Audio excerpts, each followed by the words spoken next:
Assembly budget సమావేశాలు ఈ నెల 20న ముగిసే అవకాశం ఉంది. ఎస్సీ వర్గీకరణ అంశంపై అదే రోజున సభలో చర్చ చేపట్టనున్నారు. మరోవైపు సభ్యుల క్రీడా సాంస్కృతిక పోటీలు మంగళవారం ప్రారంభమై 20న ముగియనున్నాయి. ఈ పోటీల్లో విజేతలకు అదే రోజు సాయంత్రం ముఖ్యమంత్రి చంద్రబాబు చేతుల మీదుగా అవార్డుల ప్రదానం ఉండనుంది. ఆ తర్వాత సభ్యులందరికీ విందు ఏర్పాటు చేయనున్నారు. ఈ నెల 21 వరకు సమావేశాలు నిర్వహించాలని గత నెలలో నిర్వహించిన శాసనసభ వ్యవహారాల సలహా కమిటీ భేటీలో నిర్ణయించారు. ఇప్పుడు దానికి ఒక రోజు ముందే ముగిసే అవకాశం ఉంది. నేడో రేపు దీనిపై స్పష్టత ఇవ్వనున్నారు. విద్యకు తమ ప్రభుత్వం అధిక ప్రాధాన్యత ఇస్తోందని మంత్రి నారా లోకేష్ అన్నారు. ఏపీ ప్రైవేట్ విశ్వవిద్యాలయాల స్థాపన క్రమబద్ధీకరణ చట్ట సవరణ బిల్లును మంత్రి శాసనసభలో ప్రవేశపెట్టారు. ఈ సందర్భంగా లోకేష్ మాట్లాడారు. 2016లోనే రాష్ట్ర ప్రభుత్వం ప్రైవేట్ యూనివర్సిటీల చట్టం తీసుకొచ్చిందని గుర్తు చేశారు. అభివృద్ధి వికేంద్రీకరణ జరగాలన్న ఆలోచనతో ప్రైవేట్ యూనివర్సిటీల స్థాపనకు నిర్ణయం తీసుకున్నామని చెప్పారు. గతంలో విశాఖలో సెంచూరియన్ యూనివర్సిటీ ఏర్పాటైందన్నారు. ప్రైవేట్ యూనివర్సిటీల సంస్థాగత మార్పులకు ఉద్దేశించి ఈ సవరణ బిల్లును తీసుకొచ్చామన్నారు. ప్లే గ్రౌండ్ కి వచ్చే గల మనం జియో నంబర్ 88/7/2008లో జియో ఉంది అధ్యక్ష. జియో ప్రకారం మనం గవర్న్ అవుతున్నాం. దాంట్లో మొదటి చూస్తే అడ్మిషన్స్ పట్టి ఎంత స్థలం ఉండాలి ప్లే గ్రౌండ్ అనేది ఉంది. అది కాకుండా ఇండోర్ స్పోర్ట్స్ హాల్ కూడా ఏర్పాటు చేసడానికి ఈ జియో ఇస్తుంది. దాంతో పాటు ఒకవేళ ఈ రెండు లేకపోతే మున్సిపల్ కార్పొరేషన్ లో ఉన్న మున్సిపల్ గ్రౌండ్స్ తో టైఅప్ అవ్వచ్చు అని ఉంది. అది కూడా లేకపోతే వేరే స్కూల్ ప్లే గ్రౌండ్స్ తో టైఅప్ అవ్వచ్చు అని కూడా ఉంది. ఇట్లా ఏంటంటే 2008లో ఈ విసులుబాట ప్రైవేట్ పాఠశాలలకి ఆనాటి ప్రభుత్వం అంటే కాంగ్రెస్ ప్రభుత్వం అవకాశం కల్పించింది. మన ప్రభుత్వం వచ్చిన తర్వాత ఈ ఏదైతే పర్మిషన్స్ వ్యవహారం ఉందో మీరు అన్నట్టు దాంట్లో కొన్ని లోటుపాట్లు ఉన్నాయని నా దృష్టికి తీసుకొస్తాం జరిగింది.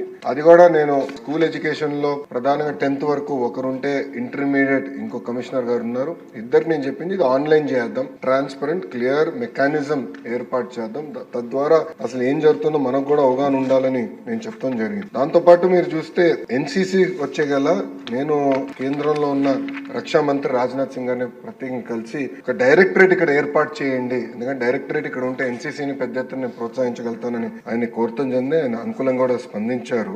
ఈ ప్రకారం మనం ఇప్పటి వరకు గవర్న్ అవుతా వచ్చామండి. ఏమైనా మార్పులు చేర్పులు చేయాలంటే ఈ జియో నంబర్ 88కి సవరణలు తీసుకురావాలి. ఇప్పుడు అవునన్నా కాదన్నా ఈ రోజు స్కూల్ ఎడ్యుకేషన్ కి వచ్చే గల 50% మంది పిల్లలు ప్రైవేట్ పాఠశాలల్లో చదువుతున్నారు. ఆ ఇంటర్కి వచ్చే గల అది కొంచెం స్క్యూ అవుతాం జరుగుతుంది. దానికి ముందల నా ఆలోచన ఏంటంటే ముందర ప్రభుత్వ పాఠశాలను బలోపేతం చేయాలి. ప్రభుత్వంలో జూనియర్ కళాశాలని బలోపేతం చేసి వాళ్ళకి పోటీ పడాలని లక్ష్యంతో మనం కొన్ని అనేక సంస్కరణలు తీసుకొచ్చాం. దాంట్లో భాగంగా కొన్ని చట్టాలు కూడా చేస్తాం జరుగుతుంది. ఇది ప్యారల్ గా ఒక భాగం అయితే ప్రైవేట్ యజమాన్యంతో కూడా కమిషనర్ గారు టైం టు టైం మీటింగ్లు పెట్టుకుంటున్నారు. ఐ థింక్ ఫస్ట్ మీటింగ్ వచ్చే వారం పెట్టుకుంటున్నారు. పెట్టుకుని ఇవన్నీ కూడా వాళ్ళ దృష్టికి తీసుకెళ్లి ఎట్లయితే మీరు అన్నట్టు ఫిజికల్ ఎడ్యుకేషన్ కూడా కీలకమైన పాత్ర ఉంటుంది చైల్డ్ ని మోల్డ్ చేసే దాంట్లో. సో కంపల్సరీగా ఏదైతే నిబంధనలు ఉన్నాయో అవి పాటించాలి, అప్రోప్రియేట్ స్టాఫింగ్ ఏర్పాటు చేయాలని చాలా స్పష్టంగా చెప్తాం జరుగుతుంది. ఇంతేకాకుండా లాస్ట్ పాయింట్ మీరు చెప్పింది ఇప్పుడు జీతాలు సకాలంగా చెల్లిస్తున్నారా, ఎంతమంది ప్రైవేట్ పాఠశాలల్లో ఉపాధ్యాయులు ఉన్నారు దానిపైన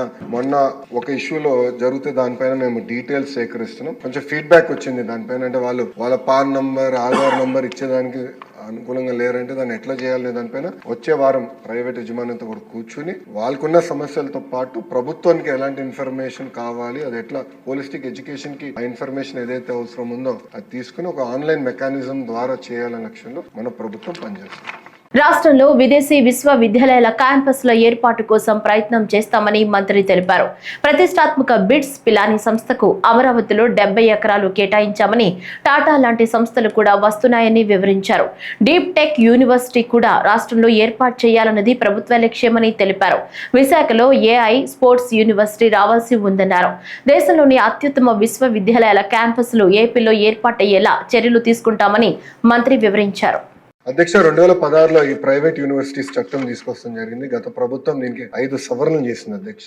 ఆ సవరణలు నిన్న నేను ఒక ప్రశ్నకి ప్రిపేర్ అయ్యే సమయానికి నేను చదివితే అధ్యక్ష మనం చేసిన చట్టాలు యూజీసీ గైడ్ లైన్స్ కి విరుద్ధంగా ఉంది. అంటే వాళ్ళు ఏం చెప్పారంటే ఈ రోజు గ్రీన్ ఫీల్డ్ యూనివర్సిటీ ఏర్పాటు చేయాలంటే టాప్ 100 గ్లోబల్ యూనివర్సిటీస్ తో జాయింట్ డిగ్రీ ఉండాలి అని చెప్తాం జరిగింది. కానీ యూజీసీ ఏమంటుందంటే జాయింట్ డిగ్రీ ఇవ్వాలంటే మినిమం ఇన్ని సంవత్సరాలు ఆ యూనివర్సిటీ ఆపరేషన్ లో ఉండాలి, ఇన్ని ఇయర్స్ అయ్యి ఉండాలని చెప్తున్నాను. అంటే we're in conflict with UGC. So నేను మొన్న కూడా కౌన్సిల్ లో చెప్పాను, ఆ చట్టాన్ని మనం సవరణ చేయాలి, కానీ కొంచెం డీటెయిల్డ్ గా చేద్దాం. అంటే హడావుడిగా చేస్తాం, మళ్ళీ పొరపాట్లు చేస్తాం. కొంచెం డీటెయిల్డ్ గా చేసి ఆ చట్టాలని సవరిస్తాం జరుగుతుంది, దాంట్లో ఎలాంటి సందేహం లేదు. పెద్దలన్నట్టు పెద్ద ఎత్తున యూనివర్సిటీస్ మనం ప్రోత్సహించాలి. అంటే మేమందరం ముద్దుగా తాతయ్య అంటాం. సో బుచ్చయ్య తాతయ్య చెప్పింది ఏంటంటే చట్టాలు మేము సవరించాలి, దాంట్లో ఎలాంటి డౌట్ లేదు. ఫారిన్ యూనివర్సిటీస్ మనం ఇక్కడ ప్రోత్సహించాలి. అంతేకాకుండా మన దేశంలోనే ఒక అద్భుతమైన ఇన్స్టిట్యూషన్స్ ఉన్నాయి. ఒక ఉదాహరణ బిట్స్. ఈరోజు అధ్యక్ష నిన్నే కేబినెట్ మీటింగ్ లో బిట్స్ అమరావతిలో ఏర్పాటు చేసేందుకు 70 ఎకరాలు కేబినెట్ కూడా ఆమోదం తెలిపింది అధ్యక్ష. బిట్స్ ఆంధ్ర రాష్ట్రానికి వస్తుంది.